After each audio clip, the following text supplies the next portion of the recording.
There's a new street fighter on your windowsill. The weapon is peace, the word is chill. Hello there, gang, and welcome to a special Brucey bonus episode of Model Behaviour, where we are going to be looking at the Venom 2 trailer. So take off your pants, crack a beer, and get ready for some symbiote action. So guys, let's not beat around the bush, or since this is Tom Hardy, let's not stand on ceremony. And let's play the Venom 2 trailer. I'm going to pick through all of this and we'll just go over what I like, what I don't like, my thoughts, and I'll essentially critique the work of very talented people because I'm sat here in my room and this is what I do. So first of all, we open with Venom, sponsored by Ducati. I know this is how films are made. This is how we get money to make the movies we want to see. So I don't have a problem with it, but boy, can I see it.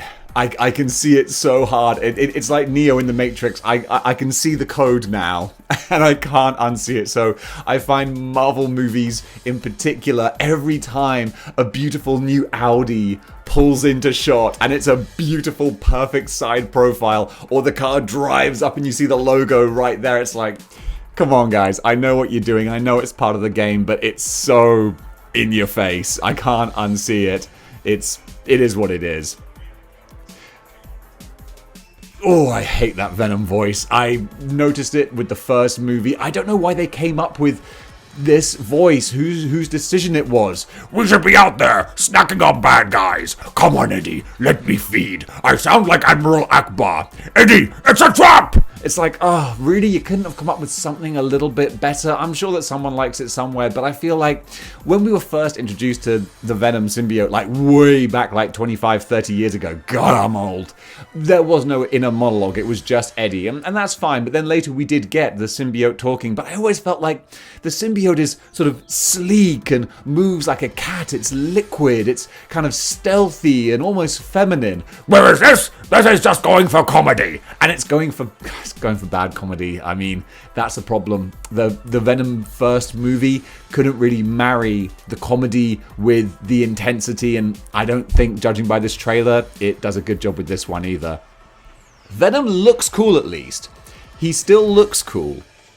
But the way that they have this sort of dynamic where it's like him and essentially like a dog, like a badly behaved dog that he's trying to house train, it's going for goofy, and I don't mind goofy. I mean, Deadpool was amazing goof, and it was awesome, but the problem is Venom is trying to go goofy and hardcore psychological kind of terror as well, and you can't. They're like two things that are butting heads with each other, and neither one allows the other one to actually be effective. What I do like though is we've got Ravencroft here, and Ravencroft is a staple of Spider-Man in particular. It features in the rest of the Marvel universe, but it is essentially Marvel's version of Arkham Asylum. So the fact we've got Ravencroft here where they keep like the criminally insane people, that's how they distinguish it. It's like the vault or the raft is where they keep the super-powered criminals, but Ravencroft is where they keep the psychologically damaged ones. And we've got our first shot here of Scream, and there's really not much to go on with this trailer with regards to Scream, but she looks cool from what we're seeing here. This is the actress that they've got looks the part. I can't say anything else about her. We haven't got any dialogue or anything, but she looks cool, and they've gone for a person of color to play Scream, which I'm down with. I don't think they ever really specified what's...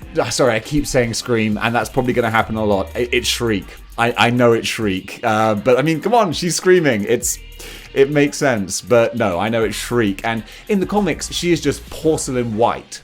So there's nothing to really not dignified, but designate or suggest what her sort of cultural heritage is. So this actress looks fantastic. I would like it if at some point in the film she does become bright white, like if that was some manifestation of her powers when she uses them to an extreme level, she turns white, just because that would be a nice nod to the comics. But if this is all we get with her look, that's still kind of cool. She looks awesome.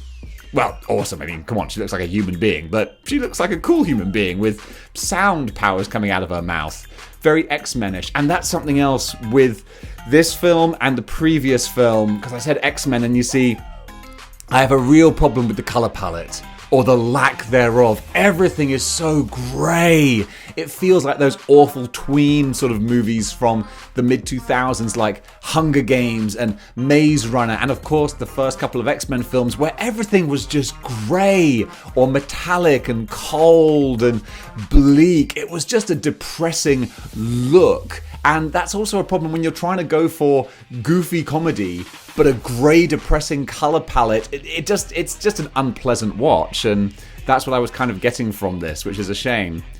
But again, now we've got the house rules and the goofy, odd couple sort of dynamic with Eddie and the symbiote. They're doing a Three Stooges routine, okay, here, and that's like, I'm not saying, oh, these characters are sacred, you can't make them do silly things. No, I'm fine with that, but what film are you trying to sell us? Are you trying to sell us a horror film, or are you trying to sell us a goofy buddy cop comedy kind of thing? Because this isn't really either. It's stupid. This comedy here is stupid, and I like slapstick. I mean, my god, I love Bottom, which is just two people beating the ever-loving hell out of each other. I think that's hilarious. But then Bottom doesn't try and go for hardcore, intense psychological action as well. It's like, what are you trying to achieve? Because the symbiote breaking his nose and talking smack to him is funny, but it's... I wouldn't actually go so far as to say it's funny. It's fine, but it's not what you're trying to sell with the rest of the movie. Now, finally, though, we get some cool stuff here with Woody Harrelson as Carnage, and this looks good. Woody Harrelson looks good. When they cast him originally, I was like, this doesn't look... Woody Harrelson's too old to play Carnage. You know who I thought back in the day would have been perfect? I always imagined Carnage as a younger character. Cast your mind back, if you will, to the movie The Frighteners, directed by Peter Jackson before he did Lord of the Rings. There's a character played by Jake Busey, son of Gary Busey, who is a psycho serial killer. And that film is really good, it's really dark. But Jake Busey, just watch him in that movie. He is Cletus Cassidy. He is 100% Cletus Cassidy. And I was watching that going like, wow. He would be an amazing Carnage. And then when this film was being made, I was like, oh, it's such a shame. He's too old to play Carnage now. And then they cast Woody Harrelson, who's even older than he is. But now, looking at him here, he looks decent. He looks like he could absolutely play the part of an older Cletus Cassidy. And his hair, thank goodness, they've lost the ridiculous orange carrot top perm that he had at the end of the first movie. What was anyone thinking when they looked at that and went, yep, that'll do great. He actually looks really cool here, so I'm happy. He looks menacing. He looks fearsome. I got no problem. That smile, those eyes, that's just pure Woody Harrelson being awesome Woody Harrelson, so that's great. Now, this origin for Carnage, I think, works really well. It's not that dissimilar to how it was in the comics, where Eddie loses the symbiote. He's sharing a cell with he's sharing a cell with Cletus Cassidy, and then the symbiote breaks him out of prison, and when it does, it spawns its offspring, which then bonds to Cletus. That works, but I like here that Cletus actually, first of all, he has some agency in making it happen. He's not just the wrong guy in the wrong place at the wrong time. He causes this to happen by biting Eddie, and I think that's great because the whole thing about Carnage is it's more about the blood and the bonding of the two, and the fact that he literally bites him and that's where he gets the symbiote from. That's a really, really nice touch. My only other sort of thought though is, dude, Eddie, you're talking to a psycho serial killer who's known for ripping people apart. Why have you got your hands on the bars, man? What were you thinking? It's like, come on. That's why Hannibal Lecter just had a plastic screen, you know?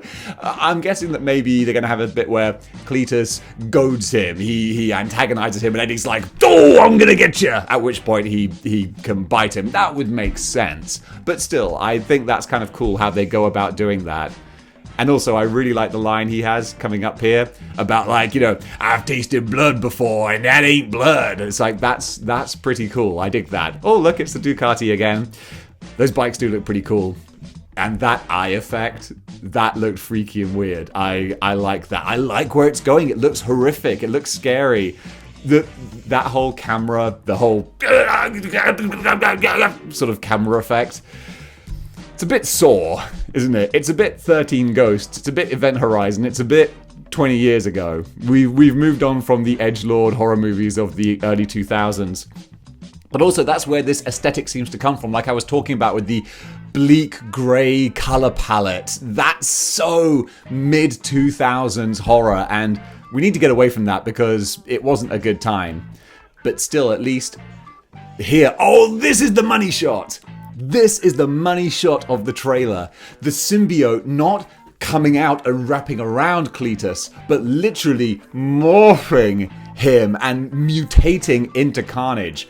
This is where they've really, really hit gold, because when I was thinking about watching this movie, I was like, I'm just not interested, because we've seen the first Venom movie. We've seen Venom fight a symbiote. So this is just what? A palette swap? Because I tell you what, I was bored at the end of the first Venom movie when he's fighting Riot and it's just like two CGI creatures in like a PS2 cutscene, and it just didn't do anything for me. I thought, well, I don't want to watch that again but with a red tinge to it. That's just not interesting. Whereas this is a mix-up. They're changing things. The symbiote and Carnage and Cletus. I don't know why I can't get Cletus to the front of my brain. The symbiote and Cletus are one. It's not wrapping around him. They are bonded on a cellular level. And that's something they've always kind of dabbled with in the comics, but never actually expressed outright, is that he morphs, mutates his entire body into Carnage, because normally it's kind of depicted as just like Eddie Brock. It's Cletus Cassidy's physical body and the Carnage symbiote wraps around it. But then sometimes some artists will go a little bit doolally and they'll have, his neck kind of twist off and his body will mutate. And I'll read that and be like, no, that doesn't work because he's supposed to be a human inside there. Whereas here, they've really gone the full route where they are bonded with the blood on a cellular level, and that's really cool. And that's something that they did actually point out in the comics, which I thought was great, was whereas Eddie Brock would always say, "We are Venom." See, that's what Venom should sound like.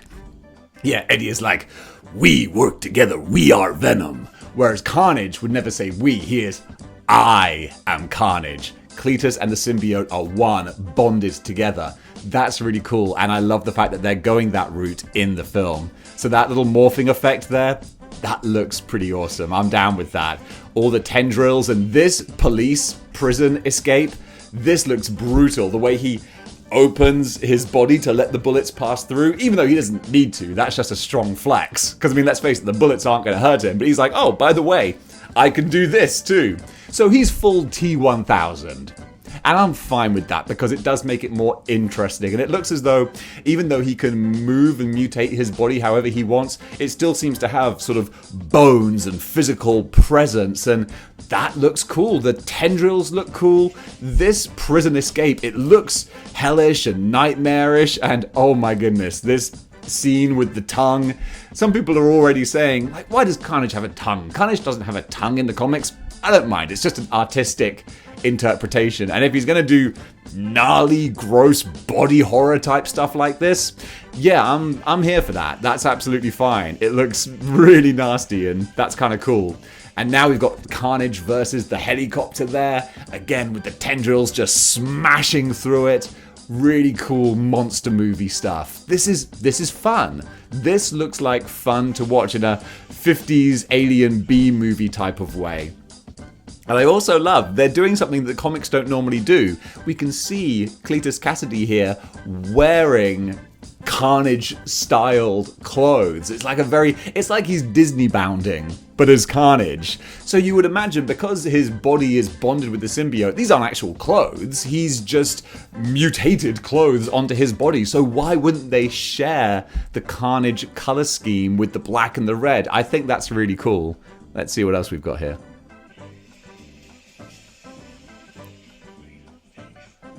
Yeah, you see, this is something that I wasn't too sure about, but now that I've paused it here, this is okay, because when I first saw the trailer, I didn't see the Love Anne, because obviously that's a picture of Eddie Brock's ex-wife, Anne Weying, so clearly he's coming after her, because for a second I thought, wait a minute, is that Cletus's ex-girlfriend? Because no, that's not a Carnage thing. He doesn't care about people or getting revenge for loved ones or anything, but no, so he's coming after Eddie Brock.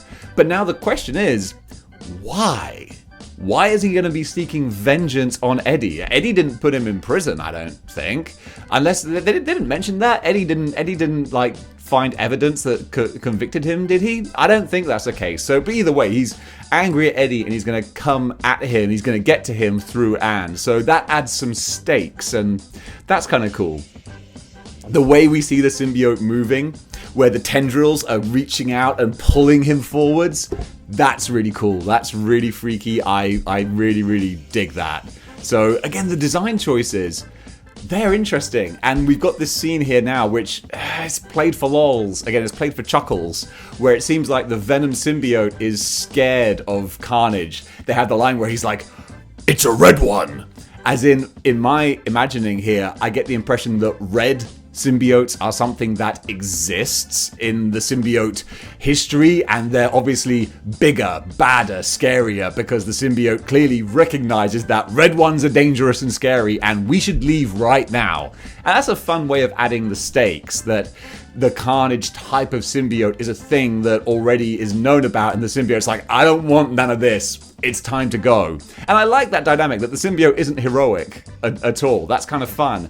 But then we get this stupidness here where it's goofy again. It's Three Stooges, and Tom Hardy is such a great actor, but he's looking all silly and like, oh, come on, I'll let you eat all the brains and all that sort of stuff. And the symbiote's like, okay, I'll eat all the brains. And it's like, what are you going for, guys?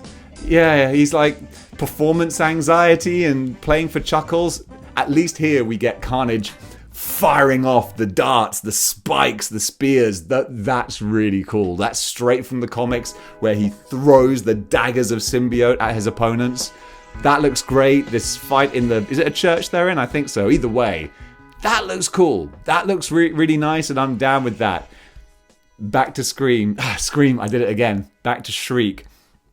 I'm wondering what they're going to do with the character of Shriek in this movie, because in the comics, she is essentially Carnage's #1 fan. She's his fangirl, and it's an interesting sort of dynamic where they make it very clear that Carnage isn't interested in love or sex or intimacy or anything. He doesn't want any of that. She kind of approaches him and he's like, nah, not there. So she's just obsessed with his lust for killing and evil, and she's down for that. Whereas I'm guessing, I don't know, maybe this character, I'm getting the impression just from these two little scenes of her screaming, I'm probably writing too much into it, but I'm guessing she's going to be like more of a sympathetic character. Maybe her powers manifested from some kind of abuse or something, and that's where she's lashing out and shrieking, if you will. Nice to see a card that's not slapped with a logo, though. That's something. But yeah, Eddie looks cool with the fights. That's all working pretty well.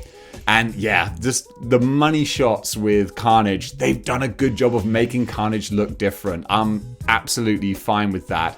And one thing that I hope they kind of go over, they probably won't, but it's very easy to just have someone who is evil for the sake of being evil. It's like, why does Woody Harrelson, why does Cletus Cassidy kill people? Oh, he just does. He's evil. But in the comics, this is a nice little aside that a lot of people don't sort of know, or they don't touch on all that much. I think it was written by J.M. DeMatteis. He was so good at writing in the 90s with the Spider-Man titles.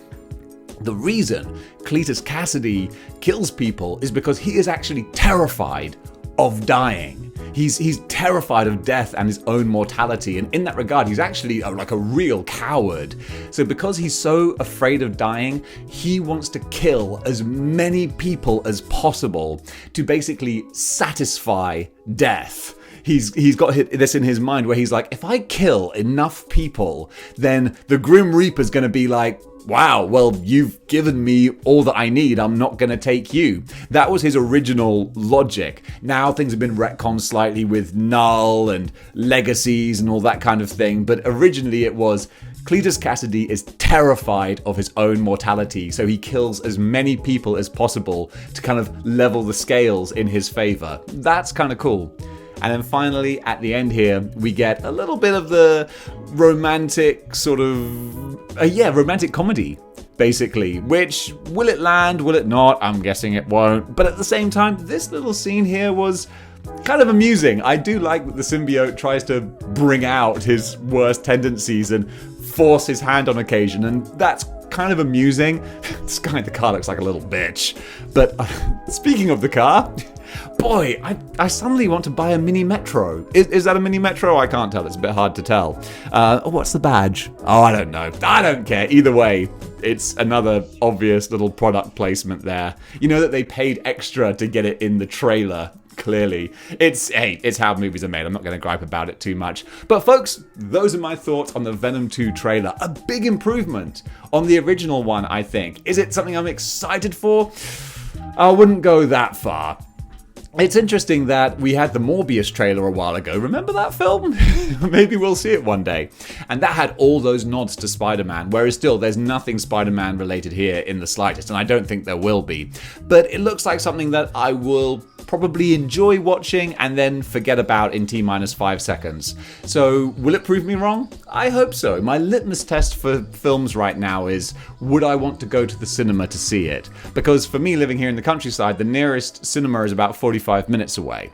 So if I'm going to go to see a film, then it's a big time and effort commitment, and more times than not, I'll walk out going, that wasn't worth the drive. And if I could stream this at home, if there's a streaming option available, I will totally take that. Although looking at the trailer here, I don't think there is. That's a shame. I think it's going to be exclusively in cinemas, which is kind of disappointing. But either way, I hope this movie won't be disappointing. I hope that the improvement from the first trailer to the second will be equal or more from the second trailer to the actual film itself. So guys, what do you think? Are you looking forward to Venom 2? Comment below, let me know. And until next time, I completely miscoordinated what I was doing there. I still haven't got the ending of this down pat, and I've done like 300 videos. Either way, keep displaying model behavior.